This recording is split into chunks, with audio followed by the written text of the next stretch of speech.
Hello बच्चों, कैसे हैं आप लोग। आई होप सब अच्छे होंगे। चलिए तो आज स्टार्ट करते हैं पोटेंशियल एनर्जी को। ठीक है, तो क्या होती है पोटेंशियल एनर्जी। अगर हम किसी भी सिस्टम को, है ना, उसकी इनिशियल ओरिएंटेशन से किसी और ओरिएंटेशन में चेंज कर दें, जैसे कि ये मार्कर यहाँ पे रखे हुए हैं, मैंने इनको पकड़ के यहाँ रख दिया, तो इनको रखने में मुझे क्या करना पड़ा है, एक्सटर्नल वर्क करना पड़ा है। किसके ऊपर करना पड़ा है, इस सिस्टम के ऊपर। तो यही जो वर्क है, इसको यहाँ से यहाँ तक रखने में जो वर्क करना पड़ रहा है एक्सटर्नल फैक्टर को, वही क्या होता है, इनकी पोटेंशियल एनर्जी, यानी कि energy possessed by the system due to its configuration, है ना। Energy possessed by the system due to its configuration is potential energy. अगर हम बात करें इलेक्ट्रिक पोटेंशियल एनर्जी की, तो सिस्टम ऑफ चार्जेस के ओरिएंटेशन के कारण जो भी एनर्जी होगी वो क्या होगी, हमारी पोटेंशियल एनर्जी। ठीक है, और पोटेंशियल एनर्जी सिंगल पॉइंट के डिफाइन नहीं होती है। पोटेंशियल एनर्जी जो होती है वो दो पॉइंट्स के बीच की होती है, इनिशियल और फाइनल पॉइंट्स के बीच की। यानी कि डिफाइन होता है, वो होता है चेंज इन पोटेंशियल, और वो क्या होती है, वो होती है work done by external force, है ना।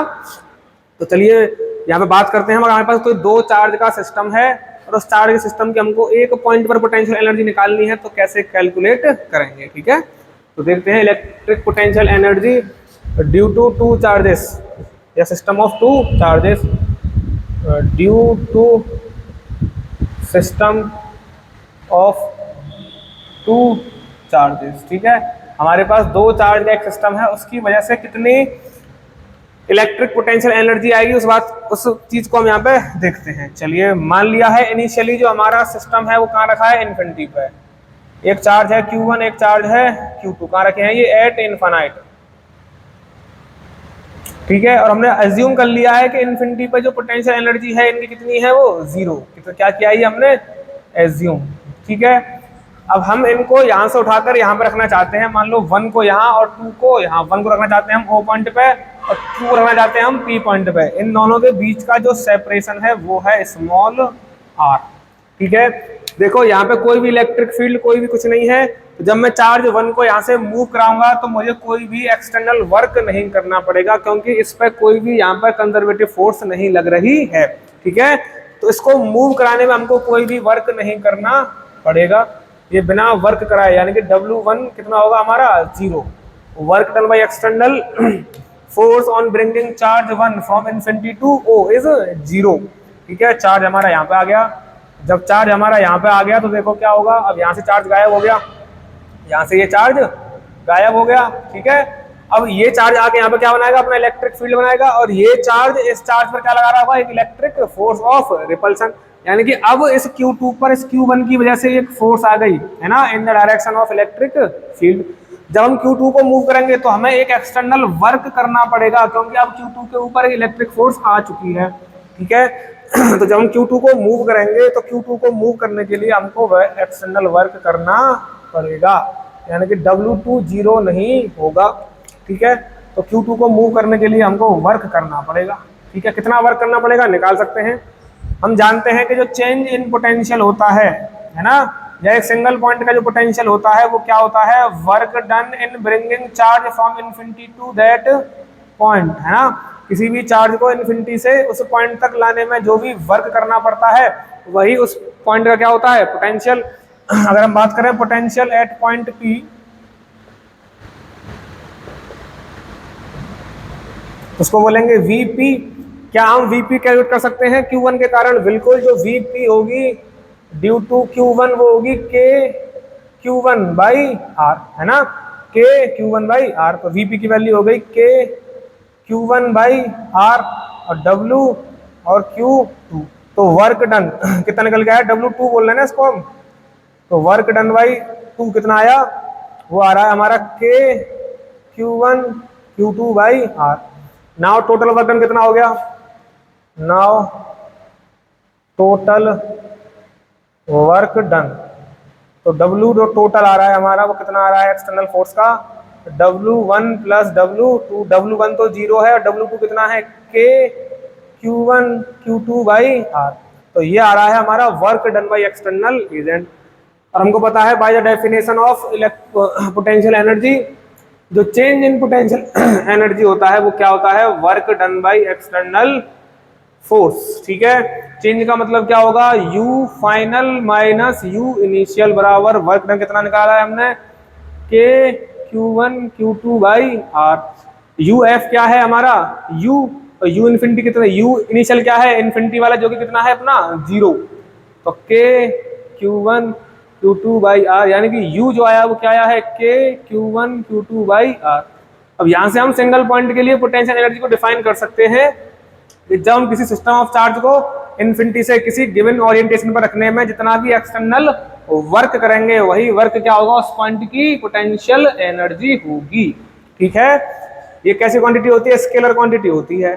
ठीक है, यूनिट क्या होगी एनर्जी, कोई भी एनर्जी हो उसकी यूनिट क्या होती है जूल। ठीक है, तो आप इसको नोट करिए, फिर आगे बात करते हैं पोटेंशियल एनर्जी के बारे में।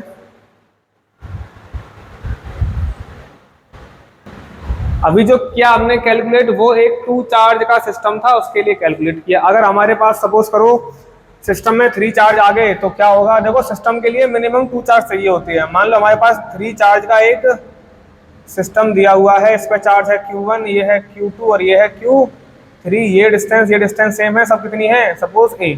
ठीक है, ये भी A, ये भी A और ये भी A। देखो कितने सिस्टम बनना है यहाँ पे 2 चार्ज के, तो देखो एक तो बनना है Q1 Q2 सिस्टम, एक बनना है Q2 Q3 और एक बनना है Q3 Q2। ठीक है, तो हम बात करेंगे U क्या होगी इसकी, तो U होगी U due to 1 2 plus potential energy due to 2 3 plus potential energy due to 3 1। ठीक है, तो U1 की बात करेंगे तो ये आएगा के Q1 Q2 by A plus के Q2 Q3 by A plus के Q3 Q1 बाई A। ठीक है, तो ये बात समझ में आ गई। अगर 3 चार्ज हैं तो सिस्टम, अगर 3 चार्ज है तो सिस्टम कितने बने, 2 चार्ज के यहाँ पे 3। अगर 4 चार्ज हैं तो क्या होगा, मान लो ये स्क्वायर है, इस पर हमने 4 चार्ज के दिखाए हैं कॉर्नर्स पे, ये है Q1, ये है Q2, ये है Q3 और ये है Q4। ये क्योंकि स्क्वायर है तो साइड कैसी होंगी, सेम, सब साइड है A और A। ठीक है, अब देखो यहाँ पे कितने सिस्टम बनेंगे 2 चार्ज के, तो देखो एक तो बनना है Q1 Q2, एक बनना है Q2 Q4, एक बनना है Q4 Q3 और एक बनना है Q3 Q1। ठीक है, हमको देखने में ऐसा लग रहा है कि यहाँ पे 4 सिस्टम बन रहे हैं, पर यहाँ रियलिटी में 6 बनेंगे। देखो कैसे, U होगा, एक होगा U1 2, एक होगा U2 3, एक होगा U3 4, है ना, और एक होगा U4 1। ठीक है, 1 2 3 सॉरी 1 2 3 4, इसको 3 कर देते हैं, इसको 4 कर देते हैं। तो ये 4 हमको देखने में लग रहे हैं, पर देखो क्या डायगोनल पे भी तो बना है, एक है Q1 Q3 और एक है Q2 Q4, है ना। तो इसको कहेंगे U24 प्लस U13, है ना। तो कितने सिस्टम बनने हैं यहाँ पे 4। अगर सपोज करो कहीं n नंबर ऑफ चार्जेस हैं तो उसमें कैसे पता लगेगा कि कितने सिस्टम बनेंगे 2 चार्जेस के, तो उसके लगाते हैं हम परम्यूटेशन एंड कॉम्बिनेशन। ठीक है, तो for n number of charges, for n number of charges, और हमको पता करना है कि इसमें कितने सिस्टम बनने हैं 2 चार्ज के, तो वहां लगाएंगे हम परम्यूटेशन एंड कॉम्बिनेशन, यानी कि कॉम्बिनेशन लगाएंगे NC2 का, जो कि होगा n factorial upon 2 factorial n minus 2 factorial. ठीक है, where n is the number of charge. ठीक है, n is the number of charge.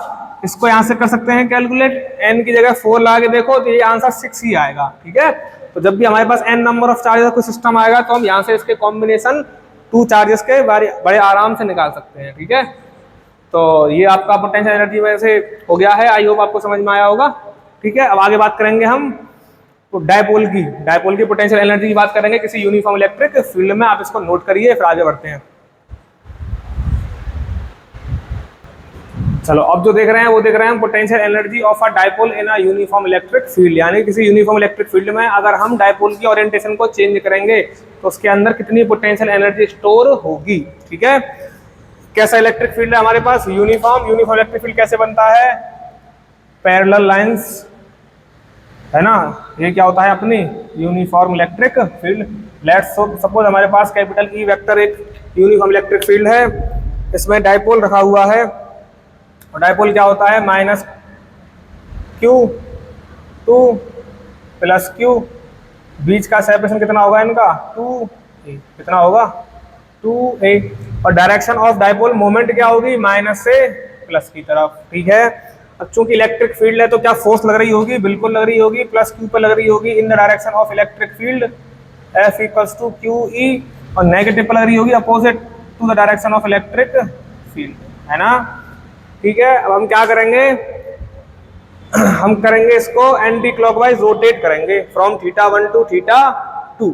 ठीक है, तो क्या होगा, अगर हम इसको देखो एंटी क्लॉकवाइज रोटेट करेंगे तो हमको एक्सटर्नल वर्क करना पड़ेगा, और वही एक्सटर्नल वर्क इसकी पोटेंशियल एनर्जी में स्टोर हो जाएगा। ठीक है, तो हम मान लेते हैं कि पहले हम छोटा सा इसको दे रहे हैं डी थीटा, क्या दे रहे हैं, रोटेशनल डिस्प्लेसमेंट या एंगुलर डिस्प्लेसमेंट दे रहे हैं। उस डी थीटा को रोटेट करने के लिए हमको कितना डी डब्ल्यू करना पड़ेगा, पहले हम निकाल रहे हैं इस बात को, है ना। if we displace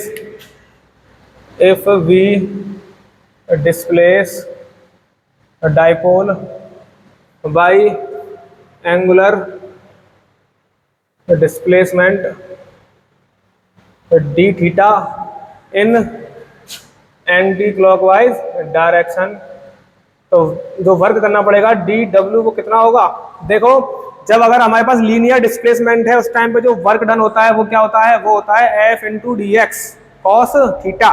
ठीक है, जब हमारे पास एंगुलर डिस्प्लेसमेंट है ना, एंगुलर डिस्प्लेसमेंट है, ठीक है, तब जो वर्क निकालते हैं वो निकालते हैं हम tau dot theta, tau into d theta से, है ना। और क्योंकि हम इसी डायरेक्शन में टॉर्क लगा रहे हैं, इसी डायरेक्शन में थीटा है तो कॉस की वैल्यू हो जाएगी 1। ठीक है, क्योंकि क्या निकाल रहे हैं हम यहाँ पे एक्सटर्नल वर्क। अगर हम इसी को कंजर्वेटिव वर्क से निकालेंगे तो वो क्या आएगा, वहां पे आएगा कॉस 180। अब ये क्या निकाल रहे हैं हम, कंजर्वेटिव, सॉरी एक्सटर्नल वर्क। ठीक है, टॉर्क ड्यू टू डायपोल हमको पता है, टॉर्क इन अ डायपोल क्या होता है, बिल्कुल टॉर्क होता है पीई साइन थीटा। टॉर्क क्या होता है, पीई साइन थीटा। तो इसको पुट कर देंगे तो डी डब्ल्यू बराबर आएगा p E sine theta into d theta. ठीक है, now work done by external agent, now work done by external agent in rotating dipole, in rotating a dipole from θ1 to θ2 anticlockwise. ठीक है, तो वो हो जाएगा अपना इंटीग्रेशन डी डब्ल्यू, और लिमिट इज फ्रॉम θ1 टू θ2, और क्या आ रहा है PE sine theta D theta.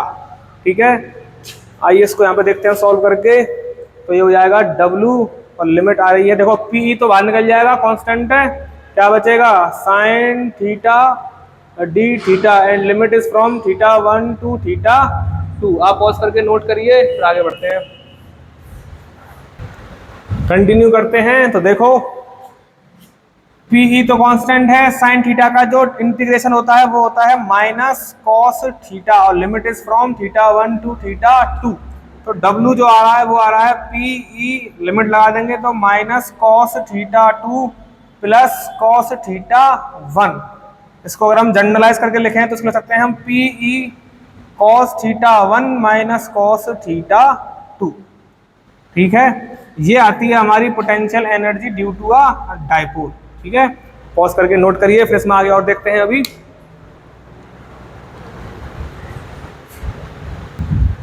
चलिए तो आगे देखते हैं, अगर हम इसी में θ1 को 90 डिग्री मान लें, है ना, और θ2 को कोई भी एंगल थीटा मान लें, तो क्या बनेगा formula, W equals to p E cos 90 की वैल्यू 0 माइनस कॉस थीटा, यानी कि W बराबर करेंगे तो आएगा माइनस पीई कॉस थीटा, या इसी को लिख सकते हैं हम W equals to p minus p dot E. दो वेक्टर का जो डॉट प्रोडक्ट होता है वो हमेशा क्या आता है, स्केलर आता है। तो एक फॉर्मूला, इसको हम स्पेशल केस करके ऐसे भी देख सकते हैं। अब हम देखेंगे position of stable equilibrium, unstable equilibrium and neutral या जीरो इक्विलिब्रियम की। ठीक है, यानी कि जहाँ पे जीरो पोटेंशियल एनर्जी होगी उसकी बात करेंगे। तो लगाते हैं हेडिंग स्पेशल केसेस, ये बात आपको समझ में आई। चलिए अब देखते हैं स्पेशल केसेस।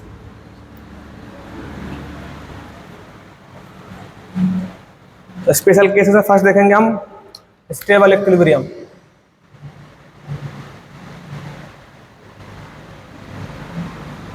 फर्स्ट देखेंगे हम स्टेबल इक्विलिब्रियम। स्टेबल इक्विलिब्रियम में जो पोटेंशियल एनर्जी होती है ना वो होनी चाहिए मिनिमम, ठीक है। तो हमारे पास जो फॉर्मूला है, देखो एक गलती कर दी हमने जो निकाला था अभी, इसको स्पेशल केस को बाद में देखते हैं, पहले पोटेंशियल एनर्जी को निकाल लेते हैं। अभी हमने उसमें क्या, अभी हमने उसमें सिर्फ वर्क निकाला था, ठीक है। तो वर्क क्या निकला था हमारा, minus p E cos theta, ठीक है। तो हमको पता है कि चेंज इन पोटेंशियल एनर्जी क्या होता है, वो होता है work done by external agent. तो चेंज इन पोटेंशियल हो जाएगा minus p E cos theta, ठीक है। और देखो कॉस 90 पे जो आ रही थी हमारी, जैसे कि U theta 2 minus you theta 1 होगा ये, है ना। और हमने क्या माना था, थीटा 2 को हमने क्या माना है थीटा, और थीटा 1 को क्या माना था 90, है ना। तो उसको ले सकते हैं हम यू थीटा, और थीटा अगर थीटा 1 90 है तो यहाँ पे पोटेंशियल एनर्जी कितनी हो जाएगी थीटा 1 की 0। तो उसको बोलेंगे हम यू थीटा बराबर minus p E cos theta, यानी कि U theta equal to minus p dot E vector, ठीक है। अब आइए पोटेंशियल एनर्जी, अभी जो हमने किया था कैलकुलेट, वो क्या क्या था, work done by external agent, ठीक है। ये हो गई हमारी पोटेंशियल एनर्जी। अब बात करेंगे हम स्पेशल केस की, ठीक है। इसको नोट करिए और बात करते हैं स्पेशल केस की। तो 3 स्पेशल केस पढ़ने हैं जो कि कभी कभी एग्जाम में पूछ लिए जाते हैं। तो लगाएंगे हेडिंग स्पेशल केस।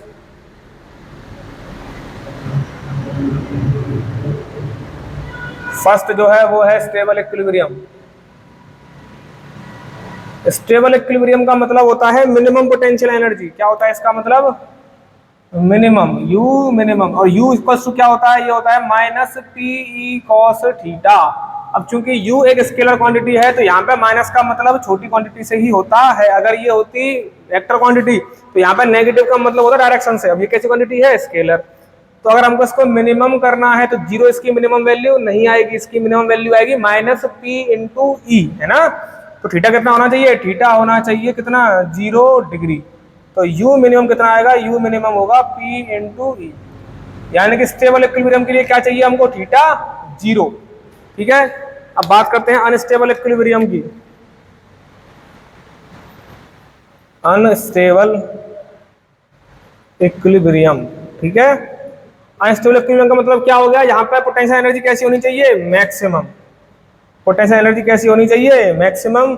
अगर पोटेंशियल एनर्जी मैक्सिमम चाहिए तो ये माइनस किस में कन्वर्ट करना पड़ेगा अपने को, पॉजिटिव में, तभी तो एनर्जी मैक्सिमम होगी, बिल्कुल। तो यहाँ पे थीटा शुड बी 180 डिग्री, क्योंकि cos 180 क्या होता है, माइनस का 1, यानी कि जो theta max, sorry you max जो आएगा वो कितना आएगा, प्लस का p इंटू ई, ठीक है। यानी कि थीटा इक्वल टू 180 डिग्री पे क्या मिलेगी हमको, अनस्टेबल इक्विलिब्रियम। और जो थर्ड है वो है जीरो पोटेंशियल एनर्जी। थर्ड क्या होता है, zero potential energy. Potential energy zero कहां पर होगी, जब थीटा कितना हो 90 डिग्री, यानी कि जीरो देखो कब होगा, जब कॉस की वैल्यू कितनी हो जाए, जीरो, क्योंकि पी होगी तो कभी जीरो होंगे नहीं, ठीक है। तो यू इक्वल्स टू क्या होता है, यू इक्वल्स टू होता है minus p E cos theta. अगर पोटेंशियल एनर्जी मुझको जीरो करनी है तो मुझको थीटा क्या करना पड़ेगा, 90 डिग्री करना पड़ेगा। तो यू कितनी आएगी यहाँ पे, जीरो, यानी कि थीटा इक्वल्स टू 0 पे मिलेगा stable equilibrium, theta equals to 180 पे मिलेगा हमको अनस्टेबल इक्विलिब्रियम, और थीटा इक्वल्स टू 90 पे मिलेगा हमको जीरो पोटेंशियल या न्यूट्रल इक्विलिब्रियम, ठीक है। That's all from potential energy. I hope आपको वीडियो अच्छी लगी होगी। अगर अच्छी लगी तो आप कमेंट कर सकते हैं, अगर नहीं समझ में आई है तो भी कमेंट कर सकते हैं। कल मिलते हैं नई वीडियो के साथ, तब तक के लिए थैंक यू एंड बाय।